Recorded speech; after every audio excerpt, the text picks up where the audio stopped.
नमस्कार मेरे प्यारे साथियों। तो दोस्तों आज हम लोग इस वीडियो में डिस्कस करने वाले हैं साइंस का प्रैक्टिस सेट नंबर 30। ठीक है दोस्तों, तो चलिए शुरू करते हैं आज का सबसे पहला सवाल से। सबसे पहला सवाल है कि जर्मन सिल्वर के घटक है कौन कौन है दोस्तों। तो तांबा, निकेल और क्रोमियम। याद रखिएगा कि जर्मन सिल्वर के घटक है तांबा।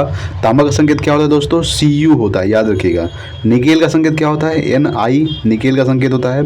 और क्रोमियम का संकेत होता है Cr। याद रखिएगा कि जर्मन सिल्वर के घटक है तांबा, निकेल और क्रोमियम। तांबा का संकेत Cu, निकेल का संकेत Ni, क्रोमियम का संकेत Cr। ठीक है। नेक्स्ट है कि सल्फर डाइऑक्साइड एक उदाहरण है तो अम्लीय ऑक्साइड का। याद रखिएगा दोस्तों कि सल्फर डाइऑक्साइड एक उदाहरण है अम्लीय ऑक्साइड का। नेक्स्ट है कि ठोस से सीधे वाष्प में बदलने वाली प्रक्रिया को किस रूप में जाना जाता है। तो ऊर्ध्वपातन के रूप में जाना जाता है। याद रखिएगा कि ठोस से सीधे वाष्प में बदलने वाली प्रक्रिया को ऊर्ध्वपातन के रूप में जाना जाता है। चलिए अगला सवाल देखते हैं।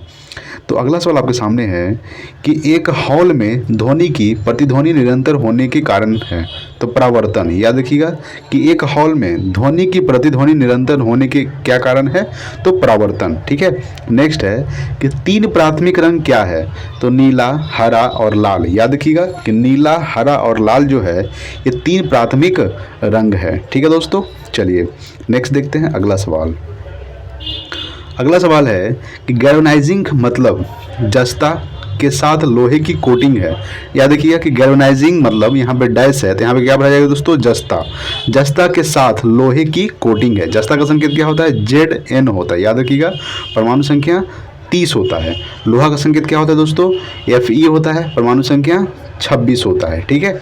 नेक्स्ट है कि नमक का रासायनिक नाम क्या है दोस्तों, सोडियम क्लोराइड, NaCl। क्या होता है रासायनिक सूत्र, NaCl। ये सोडियम क्लोराइड नमक का रासायनिक नाम है।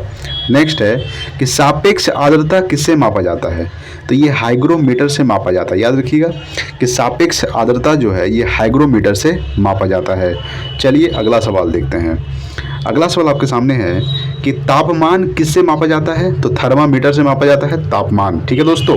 नेक्स्ट है कि पीतल और कांच से किस तरह के मिश्रण के उदाहरण है। तो ठोस में ठोस। ठीक है दोस्तों, किस तरह के उदाहरण है, ठोस में ठोस। यानी पीतल और कांच से किस तरह के मिश्रण के उदाहरण है, तो ठोस में ठोस। चलिए अगला सवाल देखते हैं। अगला सवाल आपके सामने है कि एक इलेक्ट्रिक केतली में पानी कैसे गर्म हो जाता है। तो संवहन के द्वारा। याद रखिएगा कि एक इलेक्ट्रिक केतली में पानी कैसे गर्म हो जाता है, तो संवहन के द्वारा। नेक्स्ट है कि विटामिन B1 का रासायनिक नाम है। तो थायमीन। क्या है दोस्तों, थायमीन जो है ये विटामिन B1 का रासायनिक नाम है। चलिए अगला सवाल देखते हैं। अगला सवाल है कि प्रयोगशाला में तैयार पहला कार्बनिक यौगिक था। तो ये था यूरिया। ठीक है। याद रखिएगा कि प्रयोगशाला में तैयार पहला कार्बनिक यौगिक था यूरिया। यूरिया का सूत्र क्या होता है दोस्तों, NH2CONH2। NH2CONH2 ये यूरिया का रासायनिक सूत्र होता है। ठीक है। नेक्स्ट है कि बॉक्साइट एल्युमिनियम का अयस्क है। याद रखिएगा कि एल्युमिनियम का संकेत Al होता है। ठीक है। और परमाणु संख्या 13 होता है। याद रखिएगा दोस्तों कि बॉक्साइट किसका अयस्क है, तो एल्युमिनियम का है। चलिए अगला सवाल देखते हैं। अगला सवाल आपके सामने है कि मेंडलीफ का आवर्त सारणी परमाणु भार पर निर्धारित है। यहाँ जो खाली स्थान है यहाँ पे क्या भराएगा, परमाणु भार। यानी कि मेंडलीफ का आवर्त सारणी परमाणु भार पर आधारित है। नेक्स्ट है कि कौन सा सामान्य उपकरण अनोन्य प्रेरण के सिद्धांत पर कार्य करता है। तो ट्रांसफार्मर। ठीक है। यानी कि कौन सा सामान्य उपकरण अनोन्य प्रेरण के सिद्धांत पर कार्य करता है, तो ट्रांसफार्मर। नेक्स्ट है कि संस्पर्श लेंसों को पॉलीविनाइल क्लोराइड से बनाया जाता है। याद रखिएगा दोस्तों कि संस्पर्श लेंसों को जो है ये पॉलीविनाइल क्लोराइड से बनाया जाता है। ठीक है। चलिए नेक्स्ट देखते हैं अगला सवाल। अगला सवाल है कि किस रासायनिक का उपयोग फोटोग्राफी में करते हैं। तो सिल्वर ब्रोमाइड का। याद रखिएगा कि सिल्वर ब्रोमाइड का उपयोग जो है ये फोटोग्राफी में किया जाता है। चलिए अगला सवाल देखते हैं। देखिए दोस्तों अगला सवाल आपके सामने है, मार्स गैस में मुख्यतः होता है तो CH4। इसको गोबर गैस भी कहा जाता है, मीथेन भी कहा जाता है मार्स गैस को। याद रखिएगा इसका सूत्र क्या होता है, CH4। नेक्स्ट है कि हीरे में स्थित कार्बन अणुओं के बीच होता है तो क्या होता है दोस्तों, आयनिक अबंध होता है। याद रखिएगा कि हीरे में स्थित कार्बन अणुओं के बीच आयनिक अबंध होता है। नेक्स्ट देखते हैं अगला सवाल। अगला सवाल आपके सामने है कि रक्त को थक्का बनाने में मदद करता है? तो थ्रोम्बोसाइट। ठीक है दोस्तों, थ्रोम्बोसाइट जो है ये रक्त को थक्का बनाने में मदद करता है। और रक्त को थक्का बनाने में कौन सा विटामिन सहायक होता है? तो विटामिन के। ठीक है, इसका रासायनिक सूत्र, रासायनिक नाम क्या होता है दोस्तों विटामिन के का? तो फिलोक्विनोन होता है। नेक्स्ट है कि विश्व में व्यापक रूप से फैले रोगों को कहा जाता है? तो महामारी कहा जाता है। याद रखिएगा कि विश्व में व्यापक रूप से फैले रोगों को महामारी कहा जाता है। जैसे कि कोरोना, अभी कोरोना पूरे देश में फैला हुआ है, इसको क्या कहा गया है? इसको महामारी घोषित कर दिया गया है कोरोना को। आरएनए का अभिप्राय क्या है? तो राइबो न्यूक्लिक एसिड। देखिए आरएनए का फुल फॉर्म क्या होता है? Ribo nucleic acid. एक होता है डीएनए, तो डीएनए का फुल फॉर्म क्या होता है? Deoxyribo nucleic acid. Deoxyribo nucleic acid, ribo nucleic acid. ठीक है, चलिए नेक्स्ट देखते हैं। अगला सवाल है कि सोयाबीन में ज़्यादा पाया जाता है? तो प्रोटीन पाया जाता है। याद रखिएगा दोस्तों कि सोयाबीन में ज़्यादा क्या पाया जाता है? प्रोटीन। नेक्स्ट है कि किसमें त्रिआबंध होता है? तो N2 में। ठीक है, N2 में त्रिआबंध होता है। नेक्स्ट है कि तांबे का प्रतीक क्या है? तो Cu। ठीक है, तांबे का प्रतीक क्या है? Cu जो है ये तांबे का प्रतीक है। चलिए नेक्स्ट देखते हैं अगला सवाल है कि वह ग्रंथि जो ट्रेकिया के निकट है कौन सा है? वो है दोस्तों गल ग्रंथि। याद रखिएगा कि वह ग्रंथि जो ट्रेकिया के निकट है कौन सा है? गल ग्रंथि। नेक्स्ट है कि जब प्रकाश प्रवर्तित होता है तब तरंगदैर्घ्य में कोई परिवर्तन नहीं होता। यहाँ पे क्या भराएगा? तरंगदैर्घ्य, यानी कि जब प्रकाश प्रवर्तित होता है तब में कोई परिवर्तन नहीं होता, तो तरंगदैर्घ्य में कोई परिवर्तन नहीं होता है। ठीक है, चलिए नेक्स्ट देखते हैं अगला सवाल है कि रडार में खाली स्थान विद्युत चुंबकीय तरंगों का उपयोग होता है? तो रेडियो तरंग का। याद रखिएगा दोस्तों कि रडार में रेडियो तरंग विद्युत चुंबकीय तरंगों का उपयोग होता है। नेक्स्ट है कि लाल रक्तकण अस्थिमज्जा में बनते हैं। कहाँ बनते हैं दोस्तों? लाल रक्तकण अस्थिमज्जा में, यानी कि RBC। इसका फुल फॉर्म क्या होता है? रेड ब्लड सेल, यानी कि लाल रक्त कण। नेक्स्ट है कि वाटर गैस का मिश्रण है H2+CO। क्या है? H2+CO ये वाटर गैस का मिश्रण है। नेक्स्ट देखते हैं अगला सवाल है कि शुष्क सेल यानी कि ड्राई सेल में किस प्रकार की ऊर्जा संग्रहित होती है? तो रासायनिक। याद रखिएगा कि शुष्क सेल में किस प्रकार की ऊर्जा संग्रहित होती है? तो रासायनिक ऊर्जा संग्रहित होती है। नेक्स्ट है कि विद्युत चूल्हों का तत्व बना होता है? तो नाइक्रोम से। याद रखिएगा कि विद्युत चूल्हों का जो तत्व है ये बना होता है नाइक्रोम का। नेक्स्ट देखते हैं अगला सवाल है कि मायोपिया से ग्रस्त व्यक्ति ऐसी वस्तुओं को नहीं देख सकता, वो किसी भी दूरी पर हो। यानी कि मायोपिया से ग्रस्त व्यक्ति ऐसी वस्तुओं को नहीं देख सकता। कैसी वस्तु नहीं देख सकता? कि किसी भी दूरी पर हो, यानी कि दूर वाली वस्तुओं को नहीं देख सकता मायोपिया से ग्रस्त व्यक्ति। ठीक है, नेक्स्ट है कि बाहरी पार्थिव स्रोतों से रेडियो उत्सर्जनों का मैपिंग कहलाता है? तो रेडियो मैपिंग कहलाता है। क्या कहलाता है? यानी कि बाहरी पार्थिव स्रोतों से रेडियो उत्सर्जनों का मैपिंग कहलाता है रेडियो मैपिंग। नेक्स्ट देखते हैं अगला सवाल है कि एक अश्व शक्ति यानी कि 1 HP इक्वल टू क्या होता है दोस्तों? आपको पता होना चाहिए कि 1 HP इक्वल टू 746 वाट होता है। कितना होता है? 746 वाट। यानी पे दिया है क्या दिया हुआ है? 746 वाट, यानी 1 शक्ति बराबर क्या होता है? 746 वाट। नेक्स्ट है कि चेचक। ठीक है, चेचक से होने वाली बहुत ही घातक और संक्रामक बीमारी है। यहाँ पे हम लोग देखते हैं कि चेचक से होने वाली बहुत ही घातक और संक्रामक बीमारी कौन है दोस्तों? आइए देखते हैं। तो यह है दोस्तों विषाणु। ठीक है, विषाणु है, याद रखिएगा। नेक्स्ट है कि ध्वनि वेग न्यूनतम स्तर पर होती है वायु में। ठीक है, ध्वनि वेग जो है ये न्यूनतम स्तर पर किस में होती है? वायु में होती है। नेक्स्ट है कि जिंक की एक पतली परत की लेप लगाकर लोहे को जंग से सुरक्षित करने की प्रक्रिया कहलाती है? तो गैल्वेनाइजिंग कहलाती है। क्या कहलाती है? गैल्वेनाइजिंग। चलिए नेक्स्ट देखते हैं अगला सवाल है कि चुंबकीय अभिवाह की एसआई इकाई है?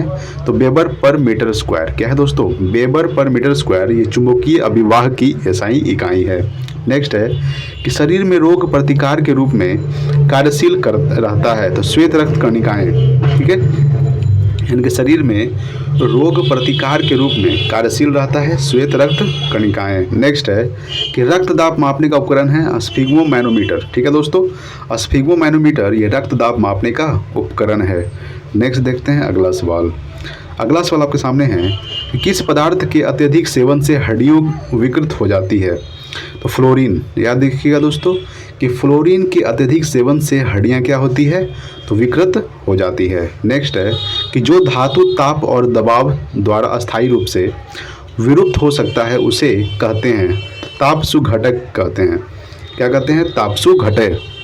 नेक्स्ट देखते हैं अगला सवाल। अगला सवाल आपके सामने है कि न्यूट्रॉन की खोज किसने की थी, तो जेम्स चैडविक ने। ठीक है दोस्तों, जेम्स चैडविक ने न्यूट्रॉन की खोज की थी। नेक्स्ट है कि मानव शरीर में स्पाइनल तंत्रिकाओं की जोड़ियों की संख्या होती है, तो 31 होती है। याद रखिएगा कि मानव शरीर में स्पाइनल तंत्रिकाओं की जोड़ियों की संख्या 31 होती है। नेक्स्ट है कि जैव ईंधन उत्पादन प्रयुक्त पादप कौन सा है, तो जैट्रोपा कर्कास। याद रखिएगा कि जैट्रोपा कर्कास जैव ईंधन उत्पादन प्रयुक्त पादप है। नेक्स्ट देखते हैं अगला सवाल। अगला सवाल है कि अंडों में किस प्रोटीन की अधिकता होती है दोस्तों, तो अंडों में जो पीला होता है वो एल्बुमिन कहा जाता है, उसको वही मेन होता है। ठीक है, एल्बुमिन, यानी अंडों में किस प्रोटीन की अधिकता होती है, तो एल्बुमिन की अधिकता होती है। नेक्स्ट है कि ट्रैकोमा नेत्र की एक रोग है।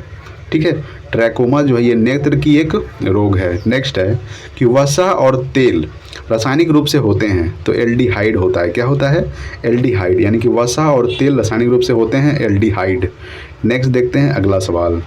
अगला सवाल आपके सामने है कि हिस्टोलॉजी अध्ययन है ऊतकों का। याद रखिएगा कि हिस्टोलॉजी अध्ययन है ऊतकों का। नेक्स्ट है कि प्रकाश संश्लेषण में मुक्त की जाती है ऑक्सीजन। क्या है दोस्तों, ऑक्सीजन का संकेत O होता है, परमाणु संख्या 8 होता है। याद रखिएगा। ठीक है, तो प्रकाश संश्लेषण में मुक्त की जाती है ऑक्सीजन। नेक्स्ट है कि मिट्टी तेल का द्रव्यमान घनत्व होता है जल से कम होता है। याद रखिएगा कि मिट्टी तेल का द्रव्यमान घनत्व होता है जल से कम। मिट्टी तेल यानी कि केरोसिन तेल। ठीक है दोस्तों, ध्यान दीजिएगा। नेक्स्ट है अगला सवाल। अगला सवाल है कि मनुष्य के कुल रक्त आयतन में 45% के करीब जीवद्रव होते हैं। याद रखिएगा कि यहाँ पर देखिए 45 दिया हुआ है, यहाँ क्या डलाएगा 45, यानी कि मनुष्य के कुल रक्त आयतन में 45% के करीब जीवद्रव होते हैं। नेक्स्ट है कि किसमें सबसे ज़्यादा कार्बोहाइड्रेट, प्रोटीन और वसा पाए जाते हैं, तो मूंगफली में। ठीक है दोस्तों, याद रखिएगा कि सबसे ज़्यादा कार्बोहाइड्रेट, प्रोटीन और वसा पाए जाते हैं मूंगफली में। ठीक है, चलिए नेक्स्ट देखते हैं अगला सवाल। तो अगला सवाल है कि बैरोमीटर वायुमंडलीय दाब को मापने में प्रयोग होता है। याद रखिएगा कि वायुमंडलीय दाबमान ये क्या करता है, बैरोमीटर जो है ये वायुमंडलीय दाब को मापता है। चलिए अगला सवाल देखते हैं। देखिए दोस्तों, आपके सामने अगला सवाल है कि मानव के वर्टिब्रल कॉलम, ठीक है, यानी कि वर्टिब्रल कॉलम में होते हैं तो 33 वर्टिब्रा होता है। क्या होता है, 33 वर्टिब्रा। याद रखिएगा कि मानव के वर्टिब्रल कॉलम में 33 वर्टिब्रा होते हैं। नेक्स्ट है कि मानव स्कैनर क्या स्कैन करता है, तो चित्र तथा टेक्स्ट दोनों करता है। ठीक है, चित्र तथा टेक्स्ट जो है दोनों करता है मानव स्कैनर। चलिए नेक्स्ट देखते हैं अगला सवाल आपके सामने है कि डायनामाइट का आविष्कार किसने किया था, तो अल्फ्रेड नोबल ने। याद रखिएगा कि अल्फ्रेड नोबल ने ही डायनामाइट का आविष्कार किया था और अल्फ्रेड नोबल के ही याद में 1901 से नोबेल पुरस्कार की शुरुआत की गई थी। नेक्स्ट है कि अम्ल एसिड एक पदार्थ है जो स्वाद में क्या होता है दोस्तों, खट्टा होता है। याद रखिएगा कि अम्ल एक पदार्थ है जो स्वाद में क्या होता है, खट्टा। नेक्स्ट है कि मानव शरीर की सबसे बड़ी ग्रंथि है यकृत। ठीक है, इसका वजन कितना होता है, तो 1.5 kg होता है। कितना होता है, 1.5 kg, यानी 1.5 kg होता है मानव शरीर की सबसे बड़ी ग्रंथि यकृत का वजन। ठीक है, चलिए नेक्स्ट देखते हैं अगला सवाल है कि वायुमंडल के दबाव को नापने हेतु कौन सा यंत्र प्रयोग होता है, तो बैरोमीटर। ठीक है, यानी कि वायुमंडलीय दाब को मापने के लिए बैरोमीटर का प्रयोग किया जाता है। नेक्स्ट है कि कुनैन किस पादप से प्राप्त की जाती है दोस्तों, तो सिनकोना से प्राप्त किया जाता है। याद रखिएगा कि कुनैन जो है ये सिनकोना से प्राप्त किया जाता है। नेक्स्ट देखते हैं अगला सवाल आपके सामने है कि सिस्मोग्राफी द्वारा भूकंप मापा जाता है। आपको पता ही होगा कि सिस्मोग्राफी द्वारा क्या मापा जाता है दोस्तों, भूकंप। नेक्स्ट है कि तत्व के सबसे छोटे कण को कहते हैं तो परमाणु कहा जाता है। क्या कहा जाता है, तत्व के सबसे छोटे कण को परमाणु कहा जाता है। नेक्स्ट देखते हैं अगला सवाल। देखिए अगला सवाल है कि चाय के पौधे के किस भाग का उपयोग चाय बनाने के लिए किया जाता है, तो पत्ते। याद रखिएगा कि चाय के पौधे के किस भाग का उपयोग, तो पत्ते के भाग का उपयोग चाय बनाने के लिए किया जाता है। नेक्स्ट है कि बॉक्साइट किसका अयस्क है, तो यह है दोस्तों एल्युमिनियम का। एल्युमिनियम का संकेत Al, परमाणु संख्या 13 होता है। नेक्स्ट देखते हैं अगला सवाल अगला सवाल है कि यूरेनस ग्रह की खोज किसने की? तो विलियम हार्सेल ने। याद रखिएगा कि यूरेनस ग्रह की खोज किसने किया था? विलियम हार्सेल ने यूरेनस ग्रह की खोज किए थे। नेक्स्ट है कि प्रोटीन बनता है तो अमीनो अम्ल से बनता है। याद रखिएगा कि प्रोटीन बनता है अमीनो अम्ल से। नेक्स्ट है कि किसमें रक्त कोशिकाओं की उत्पत्ति होती है? तो अस्थि मज्जा में। ठीक है, रक्त कोशिकाओं की उत्पत्ति कहाँ होती है? अस्थि मज्जा में। नेक्स्ट देखते हैं अगला सवाल। अगला सवाल आपके सामने है कि प्रकाश संश्लेषण की प्रक्रिया होती है पत्तों में। ठीक है दोस्तों, याद रखिएगा कि प्रकाश संश्लेषण की प्रक्रिया होती है पत्तों में। नेक्स्ट है कि आनुवंशिकी का जनक किसे कहा जाता है? तो मेंडले को। ठीक है, मेंडले को आनुवंशिकी का जनक कहा जाता है। नेक्स्ट देखते हैं अगला सवाल। देखिए अगला सवाल है कि कैल्शियम कार्बाइड पर जल गिराने से उत्पन्न होने वाली गैस है एसिटिलीन। याद रखिएगा कि कैल्शियम कार्बाइड पर जब जल गिराया जाता है तो कौन सी गैस उत्पन्न होती है? एसिटिलीन। नेक्स्ट है कि हमारी आँख उत्तल लेंस के रूप में कार्य करती है। आपको पता ही होगा कि हमारी आँख जो है ये उत्तल लेंस के भांति कार्य करती है। नेक्स्ट देखते हैं अगला सवाल। अगला सवाल है कि कौन अल्ट्रासोनिक यानी प्रसर्व ध्वनि सुन सकता है? तो चमगादड़। याद रखिएगा दोस्तों कि अल्ट्रासोनिक जो है यानी प्रसर्व तरंगे कौन सुन सकता है? चमगादड़। चलिए नेक्स्ट देखते हैं अगला सवाल। देखिए दोस्तों अगला सवाल आपके सामने है, गति का प्रथम समीकरण क्या है? तो -v=u+at। क्या होता है दोस्तों? गति का प्रथम समीकरण -v=u+at।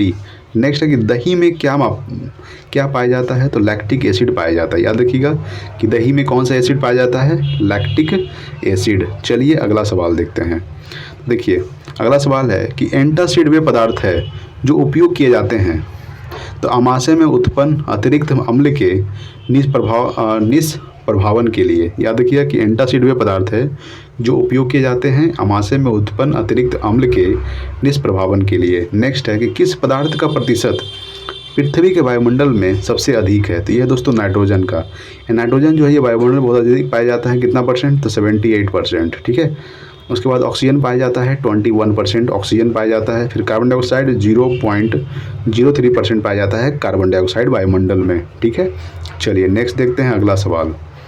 अगला सवाल आपके सामने है कि किसे काला सोना कहा जाता है? तो पेट्रोलियम को। याद रखिएगा कि पेट्रोलियम को काला सोना कहा जाता है। नेक्स्ट है कि डिग्री सेल्सियस में मानव शरीर का सामान्य तापमान क्या होता है?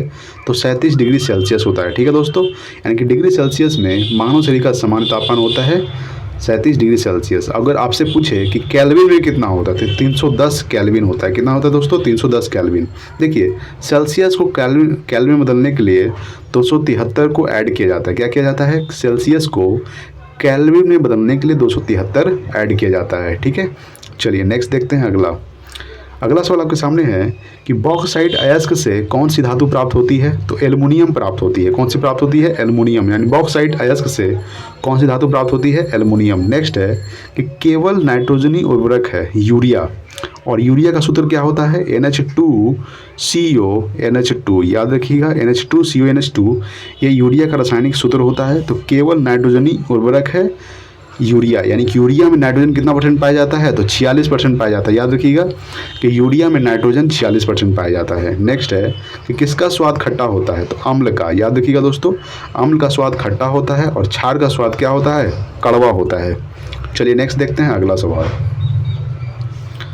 अगला सवाल है कि अम्लीय वर्षा क्या है? तो ये प्रदूषण के कारण अम्लीय जल की बरसात। याद रखिएगा कि अम्लीय वर्षा क्या है? तो प्रदूषण के कारण अम्लीय जल की बरसात। नेक्स्ट है कि पृथ्वी सतह के ऊपर ओजोन परत हमें सुरक्षित करती है तो पराबैंगनी किरणों से। याद रखिएगा कि पृथ्वी सतह के ऊपर ओजोन परत हमें सुरक्षित करती है पराबैंगनी किरणों से। नेक्स्ट देखते हैं अगला सवाल आपके सामने है कि विटामिन सी को एस्कॉर्बिक एसिड भी कहा जाता है। यहाँ पे देखिए दिया हुआ है। ठीक है, यानी विटामिन सी को क्या कहा जाता है? Ascorbic acid. यानी विटामिन सी का रासायनिक नाम क्या होता है?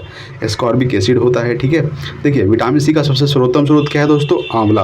और विटामिन सी की कमी से कौन सा रोग होता है? स्कर्वी रोग होता है, यानी मसूड़ों से फूलना, यही सब होता है। ठीक है, नेक्स्ट है कि एक ट्रांसफार्मर कार्य करता है तो केवल प्रत्यावर्ती धारा पर। याद रखिएगा कि एक ट्रांसफार्मर कार्य करता है केवल प्रत्यावर्ती धारा पर। नेक्स्ट देखते हैं अगला सवाल है कि हृदयघात का एक कारण है हृदय में रक्त आपूर्ति की कमी। ठीक है, देखिए हृदयघात का कारण क्या है? एक तो हृदय में रक्त आपूर्ति की कमी हृदयघात का एक कारण है। नेक्स्ट है कि वह कौन सा ग्रह है जो सूर्य की एक परिक्रमा पूरा करने में 88 दिन लेता है। तो यह दोस्तों बुध, ये सबसे कम समय लेता है सूर्य की परिक्रमा करने में। कितना दिन लेता है तो दोस्तों 88 दिन। सबसे छोटा ग्रह कौन सा है? बुध। और सबसे बड़ा ग्रह कौन सा है दोस्तों? तो वह है बृहस्पति। बुध और शुक्र का कोई भी उपग्रह नहीं है, याद रखिएगा। मंगल के 2 उपग्रह हैं, फोबोस और डिमोस। पृथ्वी का एक है चंद्रमा, ठीक है। नेक्स्ट है मोमबत्ती का दहन एक खालिस्तान है तो ऊष्माक्षेपी अभिक्रिया, ठीक है। मोमबत्ती का दहन एक है ऊष्माक्षेपी अभिक्रिया। चलिए नेक्स्ट देखते हैं अगला सवाल। अगला सवाल है कि एक रेफ्रिजरेटर में ठंडक किससे उत्पन्न होती है? तो संपीड़ित गैस के आकस्मिक फैलाव से, ठीक है। यानी कि एक रेफ्रिजरेटर में ठंडक किससे उत्पन्न होती है? तो संपीड़ित गैस के आकस्मिक फैलाव से। नेक्स्ट है कि वायुमंडलीय आपेक्षिक आर्द्रता का मापन किस मापी यंत्र से किया जाता है? तो आर्द्रता मापी से। किससे किया जाता है? आर्द्रता मापी से। चलिए अगला सवाल देखते हैं। देखिए अगला सवाल आपके सामने है कि कंप्यूटर नेटवर्किंग से जुड़ा लैन का पूर्ण रूप क्या है? तो लोकल एरिया नेटवर्क। क्या है दोस्तों? Local area network. नेक्स्ट है कि पुरुष के बांधेकरण का ऑपरेशन कहलाता है वासेक्टोमी कहलाता है। क्या कहलाता है? वासेक्टोमी, याद रखिएगा, ठीक है। चलिए नेक्स्ट देखते हैं अगला सवाल। अगला सवाल आपके सामने है कि पारिस्थितिकी समुदाय का उत्कृष्ट उदाहरण है एक घास का मैदान। क्या है? यानी कि पारिस्थितिकी समुदाय का उत्कृष्ट उदाहरण है एक घास का मैदान। नेक्स्ट है कि सोडा वाटर बनाने के लिए कौन सी गैस प्रयुक्त की जाती है? तो कार्बन डाइऑक्साइड। याद रखिएगा कि सोडा वाटर बनाने के लिए कौन सी गैस प्रयुक्त होती है? कार्बन डाइऑक्साइड यानी कि CO2। नेक्स्ट देखते हैं अगला सवाल। अगला सवाल है कि मानव के मलेरिया परजीवी जो एनाफिलीज में मिलते हैं का जीवन इतिवृत्त सर्वप्रथम व्याख्यात किया था। किसने किया था? तो सर रोनाल्ड रोस ने किया था। किसने किया था? सर रोनाल्ड रोस ने। नेक्स्ट देखते हैं अगला सवाल। अगला सवाल है कि अति सामान्य रूप से प्रयुक्त किया जाने वाला विरंजक पदार्थ है तो वो है दोस्तों क्लोरीन। इसका क्लोरीन का संकेत Cl होता है, परमाणु संख्या 17 होता है, याद रखिएगा, ठीक है। तो अति सामान्य रूप से प्रयुक्त किया जाने वाला विरंजक पदार्थ है क्लोरीन। नेक्स्ट है कि द्रव सभी दिशाओं में बराबर मात्रा में दबाव प्रसारित करते हैं, यह कहलाता है तो पास्कल का नियम कहलाता है। क्या कहलाता है? पास्कल का नियम, ठीक है। यानी कि द्रव सभी दिशाओं में बराबर मात्रा में दबाव प्रसारित करती है, कहलाता है पास्कल का नियम। नेक्स्ट देखते हैं अगला। अगला सवाल है कि एक अर्धचालक है सिलिकॉन। याद रखिएगा कि SI यानी कि इसका होता है सिलिकॉन का, ठीक है, संकेत। एक अर्धचालक है सिलिकॉन। नेक्स्ट है कि मिश्र धातु स्टील जिसमें जंग लगने के प्रतिरोधी के रूप में क्रोमियम होता है कहलाता है स्टेनलेस स्टील। क्रोमियम का संकेत Cr होता है। क्या होता है दोस्तों? Cr, ठीक है। तो मिश्र धातु स्टील जिसमें जंग लगने के प्रतिरोधी के रूप में क्रोमियम होता है कहलाता है स्टेनलेस स्टील। चलिए नेक्स्ट देखते हैं अगला। अगला सवाल आपके सामने है कि क्रॉस लिंक्ड पॉलीमर का एक उदाहरण है बैकेलाइट। क्या है दोस्तों? बैकेलाइट। यानी कि क्रॉस लिंक्ड पॉलीमर का एक उदाहरण है बैकेलाइट। नेक्स्ट है कि जब दूध से मलाई अलग की जाती है तो दूध का घनत्व क्या होता है दोस्तों? बढ़ता है, ठीक है। जब दूध से मलाई को अलग कर देंगे तो दूध का घनत्व क्या होगा? बढ़ेगा, ठीक है, ध्यान दीजिएगा। नेक्स्ट है अगला सवाल। तो अगला सवाल है कि जल न अम्लीय होता है और ना ही क्षारीय क्योंकि यह समान हाइड्रोजन आयन संख्या में वियोजित हो सकता है। क्या होता है? यह समान हाइड्रोजन आयन संख्या में वियोजित हो सकता है, इसलिए ना जल अम्लीय होता है और ना क्षारीय होता है, ठीक है। चलिए नेक्स्ट देखते हैं अगला सवाल। अगला सवाल है कि सुस्वादु खाद्य पदार्थ देखकर मुंह में पानी आता है, यह तरल वास्तव में है किण्वक है। क्या है? किण्वक, ठीक है। नेक्स्ट है कि रासायनिक अभिक्रिया की दर निर्भर नहीं करती है तो दबाव पर। याद रखिएगा कि रासायनिक अभिक्रिया की दर निर्भर नहीं करती है दबाव पर। अगला देखते हैं। अगला है कि रक्त कोशिका मोनोसाइट का जीवन काल है 120 दिन। क्या है दोस्तों? 120 दिन रक्त कोशिका मोनोसाइट का जीवन काल। नेक्स्ट है कि ऑक्सिन है तो जंतु हार्मोन। क्या है दोस्तों? ऑक्सिन जंतु हार्मोन है। नेक्स्ट है किस चक्र में वायुमंडलीय अवस्था नहीं होती है? तो पी चक्र में। याद रखिएगा कि पी चक्र में वायुमंडलीय अवस्था नहीं होती है, ठीक है दोस्तों। तो दोस्तों आज के लिए इतना ही, मिलते हैं अगले वीडियो में। तब तक के लिए जय हिंद, वंदे मातरम।